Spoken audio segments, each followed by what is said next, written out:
मैं ग्राम पंचायत राज बमनौली सहित विद्यालय परिवार की तरफ से हार्दिक स्वागत और अभिनंदन करता हूं।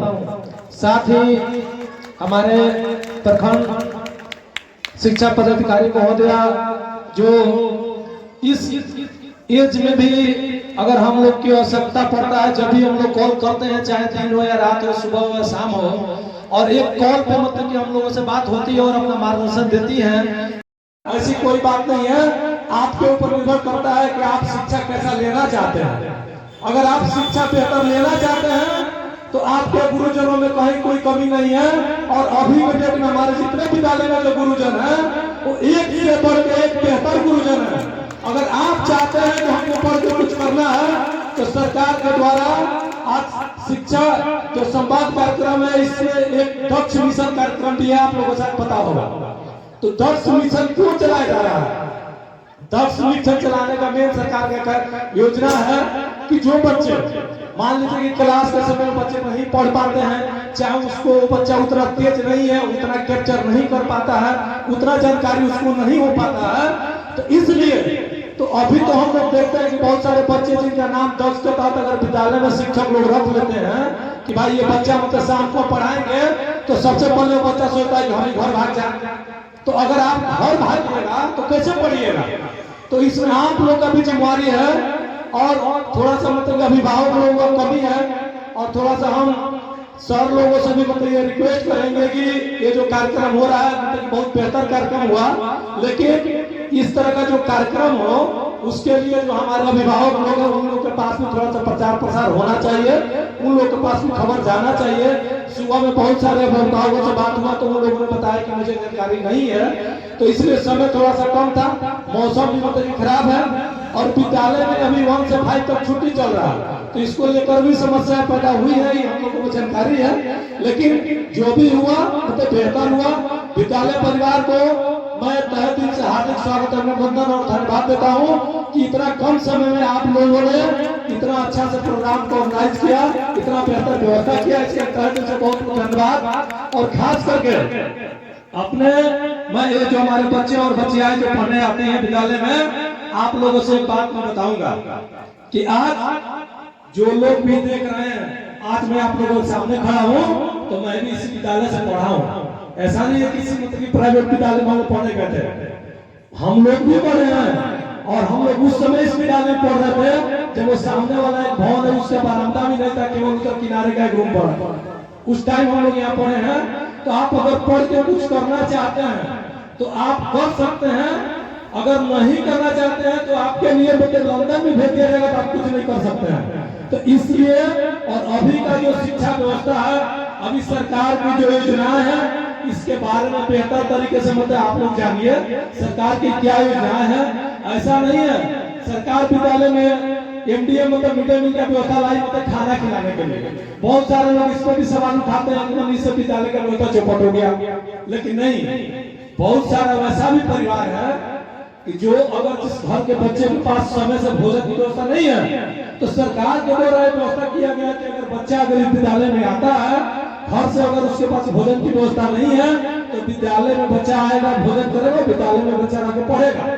तो सरकार के द्वारा जो योजनाएं लाई जाती है वो बहुत सारे बिंदु पे मंथन किया जाता है, बहुत सारे जगह से मतलब लोगों पे चर्चाएं होती है, उसके बाद ही सरकार के द्वारा कोई योजना लाया जाता है। सरकार अभी बहुत सारा व्यवस्था की है कि जो गरीब बच्चे हैं नहीं पढ़ पा रहे हैं उनके लिए मतलब स्टूडेंट क्रेडिट कार्ड की व्यवस्था की गई है। मतलब तरह तरह की सरकार की मतलब योजनाएं बहुत सारी मतलब योजनाएं हैं। इतना अगर मतलब इस पर चर्चा किया जाएगा तो बहुत समय लगेगा। लेकिन आप बच्चों और बच्चियों से मैं एक बात कहना चाहता हूँ कि देखिए, अगर आज मैं यहाँ खड़ा हूँ तो इंसान के लाइफ में चाहे कोई भी हो, जनप्रतिनिधि हो, पदाधिकारी हो, अधिकारी हो, कोई भी हो, उसके लिए 3 चीज बहुत मायने रखता है। इस गौर से आप लोग ध्यान से सुनिएगा।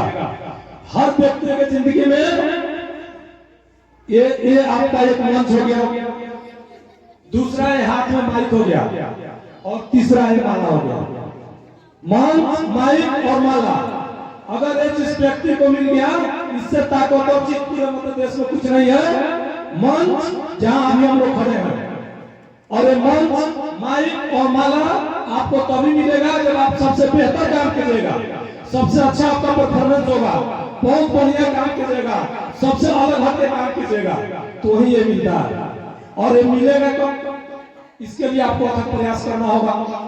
ऐसे नहीं है कि अगर आप लोगों के सामने मतलब हम खड़े हैं, सर बैठे हुए हैं, मैम बैठी हुई है, चाहे सब लोग बैठे हुए हैं, तो ऐसा नहीं है कि मानो ये लोग बिना परिश्रम के यहाँ पे आ गया। जब तक परिश्रम नहीं कीजिएगा तब तक ये तीन चीज मंच, माइक और माला नहीं मिल सकता है। और इसमें बहुत ताकत होती है। आप लोगों से बता दूं कि ये जो तीन चीज है इसमें बहुत ताकत होती है, मंच, माइक और माला। इसका महत्व आप चीजें समझ जाइएगा और इसको पाने के लिए अथक प्रयास करने की जरूरत है। तो आप लोगों से मतलब मैं बात कहूंगा कि एक चीज अगर हासिल करना है तो मेहनत करना होगा।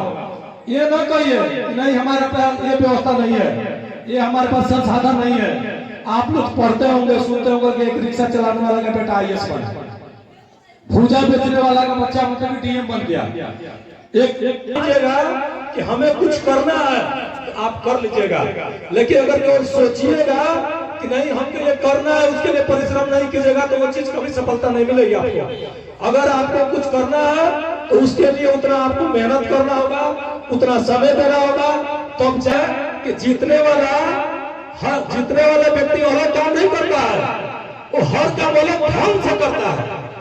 अगर कोई भी व्यक्ति हो कोई अगर चीज हासिल करता है तो वो सब कुछ करते हैं, लेकिन उसी में वो अलग ढंग से वही कार्य करता है तो जाकर कहीं DM बनता है, कहीं SP बनता है, कहीं IAS बनता है, PCS बनता है, जिस भी कुर्सी पर वो लोग जाके बैठे। तो इसलिए मेहनत जो है, परिश्रम, इसके अलावा मतलब इंसान के पास दूसरा कोई ताकत नहीं है। और साथ में जो आप लोग शिक्षा है ना, जिसके लिए आप लोग यहाँ आते हैं विद्यालय में शिक्षा ग्रहण करने के लिए, ये जो कलम की जो ताकत होती है, इससे बड़ा ताकत पूरे विश्व में धरती पर कोई ताकत नहीं है। ऐसा नहीं है कि आप कलम, अगर आपके पास ज्ञान हो गया, आपके हाथों में अगर कलम का ताकत हो गया तो आप कहीं भी कोई आपको सरकारी नौकरी नहीं मिलेगा, कोई मतलब क्या। इसलिए आप लोगों से मेरा निवेदन होगा, सभी बच्चों से, सभी बच्चियों से, कि परिश्रम कीजिए। सोचिए मत कि मतलब हम क्या कर सकते हैं, सोचने से कुछ नहीं होता है। अगर हमको अगर चल के मैरवा तक जाना है तो हम एक एक कदम चलेंगे तो ही मैरवा पहुंचेंगे। ऐसा नहीं है कि हम सोच रहे हैं मैरवा जाएंगे तो उड़े जाके मैरवा पहुंचे। एक एक कदम चलते हैं जी, तो जब एक एक कदम चलते हैं मैरवा जाने के लिए तो उसी तरह से निरंतर प्रयास कीजिएगा तो जो मुकाम चाहिए वो आप हासिल कर सकते हैं। तो इसलिए और थोड़ा सा मतलब कि हम सर लोग से एक रिक्वेस्ट करना चाहेंगे कि जो अभी सामाजिक विज्ञान का जो प्रैक्टिकल का कॉपी जो जा रहा है हम लोगों के पास, उसमें एक मतलब की कॉलम है साक्षरता संबंधी प्रमाण पत्र मतलब कि फॉर्म फिलअप करने का, जहाँ मतलब उसमें हम लोग सिग्नेचर मोहर की आवश्यकता होता है। तो लगभग 95% जो बच्चे जा रहे हैं, तो अगर मान विद्यालय से ये बताया जा रहा है कि मतलब कि ये चीज मुखिया से करवाना है, तो केवल ये न बताया जाए कि मुखिया से किया कि इसको दस्तखत करवा के मोहर मरवा दीजिए। बच्चों को ये भी बताया जाए कि ये है क्या, कि किस लिए मतलब कि भरवाना है, ये मतलब फिलअप करना है तो इसमें एक क्या रहा है, क्योंकि देखिए बहुत सारे जो बच्चे जा रहे हैं तो उनको ये भी पता नहीं है कि साक्षर और निरक्षर किसे कहते हैं। वो जा लेकर करवाने लगे साक्षरता संबंधी प्रमाण पत्र उनके दस्तखत कर दीजिए, लेकिन वो क्या रहा है, क्यों उसको फिलअप करवाना है, किस उद्देश्य से सरकार के द्वारा लागू किया गया, शिक्षा व्यवस्था द्वारा लागू किया गया है। तो इस पर भी फोकस करने की जरूरत है। और खास करके हम निवेदन करेंगे जो सामाजिक विज्ञान के जो हमारे शिक्षा के विद्यालय में, उनसे भी कि जो बच्चे अगर मतलब जा रहे हैं वहाँ मतलब प्रैक्टिकल के कॉपी में सिग्नेचर कराने, तो उनको ये बताया जाए कि इसमें जो नाम भरना है 10 लोगों का, वो नाम जो भरना है वो इसलिए भरना है नहीं कि नाम आप भर लिए और भर के जाके सिग्नेचर करा के चले आए, नहीं। सरकार के द्वारा एक पहल किया जाता है कि आप अगर हमारे पंचायत में हैं, आप हमारे मतलब कि विधानसभा क्षेत्र में, गांव में है, वार्ड में है, तो जिसमें आपका घर है, आप अगर जाते हैं हाई स्कूल का एग्जाम देने के लिए, बोर्ड का एग्जाम देने के लिए, तो इसलिए वो 10 नंबर की व्यवस्था की गई है, ग्राम पंचायत को दिया गया हाथों में कि आप कम से कम 10 लोगों को, वैसे व्यक्ति को आप पढ़ाइए जो दस्तखत करने को नहीं जानते हैं। जो आदमी दस्तखत करने का नहीं जानता है उसको कम लोग सिग्नेचर करने का सिखाइए उसको, और उस व्यक्ति का नाम उसमें आप लिखिए जिसको आपने 10 व्यक्ति को सिखाया कि वो अनपढ़ व्यक्ति था, उसको दस्तखत करने का आप लोगों ने सिखा दिया। लेकिन इसके बारे में किसी बच्चे या बच्चियों को जानकारी नहीं है। इसमें तो बहुत सारी बच्चियां हैं जो मतलब कि वहां जाती हैं, हम समझाते भी हैं कि देखो खाली अगर हम तो उतना तक उन लोगों से आप लोगों को समझाने का प्रयास करते हैं कि अगर आपसे क्वेश्चन पूछ दे कि मतलब कि साक्षरता किसे कहते हैं तो आप क्या लिखिएगा? तो कम से कम जिस चीज के लिए जा रहे हैं उसके बारे में जानकारी होना चाहिए आप लोगों को। तो चलिए मतलब कि बहुत ज्यादा समय मत नहीं लेंगे, लेकिन बहुत बहुत धन्यवाद आभार व्यक्त करते हैं विद्यालय परिवार को, और हम लोगों से जो भी हो सकेगा विद्यालय परिवार के लिए मैं निरंतर प्रयास कर रहा हूँ। जब से हम लोग आए तब से निरंतर प्रयास कर रहा हूँ कि पंचायत अंतर्गत जितनी भी विद्यालय है उसका व्यवस्था कैसे सुधरे और किस तरह से वहाँ व्यवस्था अच्छा किया जाए, उसके लिए लगातार प्रयास हम लोग कर रहे हैं। और जब तक मतलब हम लोग अगर रहेंगे इसके लिए प्रयास निरंतर करते रहेंगे कि विद्यालय का जो व्यवस्था हो पाठन हो, गरीब बच्चों के गरीब लोगों के जो बच्चे विद्यालय पढ़ने आते हैं उन लोगों का व्यवस्था वैसा बेहतर कर दिया जाए। और एक हम लोग अपना सोच है कि जो हमारा विद्यालय है मध्य विद्यालय कैथौली या उच्च विद्यालय कैथौली, कि कम से कम मेरे कार्यकाल में 5 साल के कार्यकाल में प्रखंड में विद्यालय की मिसाल पर जाते जाते यहाँ के विद्यालय का व्यवस्था मतलब प्राइवेट विद्यालय से बेहतर है। इसके लिए मतलब हम लोग प्रयास कर रहे हैं, और मतलब सर लोगों को भी मैंने बताया था। और अभी के डेट में बाउंड्री का जो इसका एस्टिमेट था उसका स्वीकृत हो गया, बन गया है। मैक्सिमम 10 से 12 दिन में 2 महीने के अंदर बाउंड्री उपलब्ध में करवा दूंगा। और आज भवन की बात है तो भवन में मतलब बजट को ज्यादा मतलब ये लगना है तो उतना जैसे कि हम लोग का बजट मतलब विद्यालय के लिए नहीं आता है कि मतलब उतना पैसा एक बार वो लगाते हैं, लेकिन बाउंड्री तत्काल हम उपलब्ध आप लोगों को करा देंगे। रही सवाल विद्यालय का, तो मैं जो मैडम आई है इनसे भी रिक्वेस्ट करेंगे कि नहीं कि कम से कम जो आप इस व्यवस्था विद्यालय का हाल देख रहे हैं आते जाते, न खिड़की है, न फाटक, न जंगला है, न कोई मैंने व्यवस्था है। अगर किसी रूम में गलती से अगर बोर्ड छूट गया, कुर्सी छूट गया तो पता चलेगा कि मैंने यहाँ से उठा के लोग लेके चले जाएंगे। तो इसलिए मैडम से मेरा रिक्वेस्ट होगा कि इस पर थोड़ा सा मैडम आप भी पहल कीजिए। अगर हम प्रयास कर रहे हैं आप भी थोड़ा सा इसमें सहयोग कीजिए, मदद कीजिए, पहल कीजिए कि इस विद्यालय को एक बेहतर विद्यालय बनाया जा सके। और एक काम अगर आप मैडम चाहिएगा, हम लोग प्रयास कर रहे हैं तो विद्यालय को बेहतर मतलब कि बेहतर ना करके ही आपके सामने दिखा दूंगा अगर आपका सहयोग मिला तो।